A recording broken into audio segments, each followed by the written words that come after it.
चरवाहा बालक और भेड़िया। एक गांव में एक चरवाहा बालक रहता था। वह रोज अपनी भेड़ों को लेकर जंगल के पास स्थित घास के मैदान में जाता।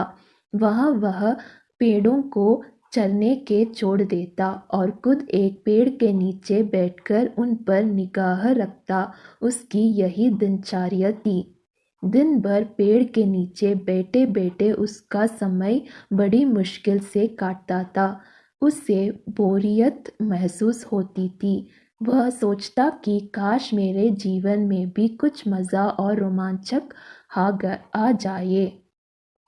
एक दिन भेड़ियों को चरता हुए उसे मजाक सूझ आया और जोर जोर से चिल्लाने लगा, भेड़िया आया, भेड़िया आया।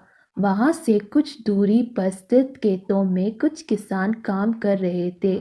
चरवाहे बालक की आवाज सुनकर वे अपना काम छोड़ उसकी सहायता के लिए दौड़े। लेकिन जैसे ही वे उसके पास पहुंचे वह ठहाके मारकर हंसने लगा। किसान बहुत गुस्सा हुए, उसे डांटा और चेतावनी दी कि आज के बाद ऐसे मजाक मत करना। फिर वे अपने अपने खेतों में लौट गए। चरवाहे बालक को गांव के किसानों को भागते हुए अपने पास आता देखने में बड़ा मजा आया। उसके उनकी चेतावनी को गंभीरता से नहीं लिया। अगले दिन उसे फिर से मस्कारी सूझी और वह फिर से चिल्लाने लगा, भेड़िया आया, भेड़िया आया। खेतों में काम कर रहे किसान अनहोनी की आशंका से फिर में दौड़े चल आए, जिन्हें देखकर चरवाहा बालक फिर से जोर जोर से हंसने लगा। किसानों ने उसे फिर से डांटा और चेतावनी दी, लेकिन उस पर इसका कोई असर नहीं था। उसके बाद जब जब वह किसानों को इसी तरह भेड़िया आया कहकर बुलाता रहा, बालक के साथ कोई अनहोना ना हो जाए, ये सोचकर किसान भी आते रहे। लेकिन वे उसकी इस शरारत से बहुत परेशान होने लगे थे।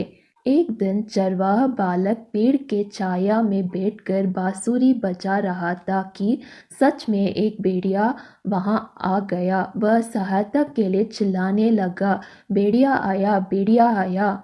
लेकिन उसकी शरारतों से तंग आ चुके किसानों ने सोचा कि आज भी ये बालक उन्हें परेशान करने का प्रयास कर रहा है, इसलिए वे उसकी सहायता करने नहीं गए।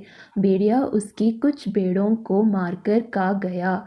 चरवाहा बालक दौड़ते हुए खेत में काम करने किसानों के पास पहुंचा और रोने लगा, आज सचमुच भेड़िया आया था, वह मेरे कुछ भेड़ों को मारकर खा गया। किसान बोले, तुम रोज हमारे साथ शरारत करते हो, हमें लगा कि आज भी तुम्हारा हृदय वही है। तुम हमारा भरोसा खो चुके थे, इसलिए हमें से कोई तुम्हारा मदद के लिए नहीं आया। चरवाहा बालक को अपनी गलती का एहसास हुआ और उसने प्रण लिया कि वह फिर कभी झूठ नहीं बोलेगा और दूसरों को परेशान नहीं करेगा।